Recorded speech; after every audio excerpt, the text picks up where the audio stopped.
In Romans chapter 3 verse 23, nakasala ang tanan og nihilayo sa himaya sa Dios. Kinsa man ning himaya sa Dios? Sa una ay ang Holy Spirit na sa atong sulod.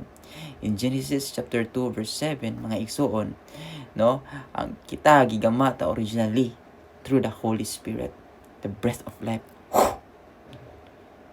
And nahimo tang tawo.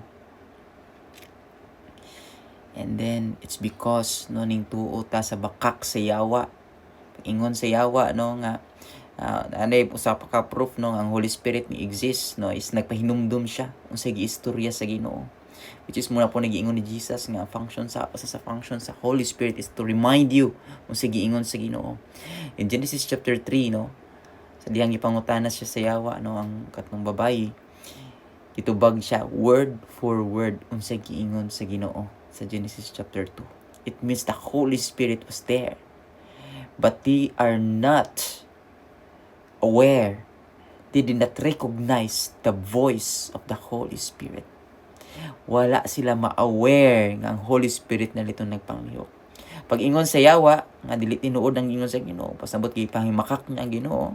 So in short, subconsciously gi-plant niya sa utok ni Adan ug ni Eva nga ang Dios makakon, no?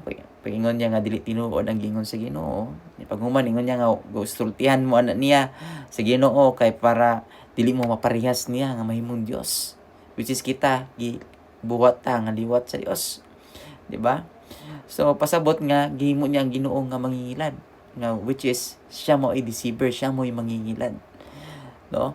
So sa diha nga ang tao ning tuo sa yawa, sa dihang gikaon niya ang tree of knowledge of good and evil, no, it means no nga dili na siya ganahan nga naay Holy Spirit, wala siya ningon nga independent na ko sa imo Lord, or di siya ganahan, no, and he agrees also ang tawo sa gipang ingon nga blasphemy sa yawa, which is blasphemy against the Holy Spirit, no. Asa man na mabasa, no, basahan na istadihan ng Matthew chapter 12, no. To storyay kung sa imong maistorya na no, sa dihang ang Ginoo nagisgot bahin sa kahoy, bahin sa bunga, bahin sa bitin ug bahin sa balang espiritu, mga igsoon, no. So after ni Adan ug ni Eva, nawala na ang Holy Spirit, no, hawa na ang balang espiritu sa sulod sa tao ug didto na nakaintra ang sala, no. So kadadto wala na maka-obey sa will sa Ginoo ang tawo. Ay matod pa sa Ezekiel chapter 36, no, verse 27, ay haradi makasunod ang tawo sa kabubuton sa Dios sa dihang naa niya sa iyang sulod ang balaang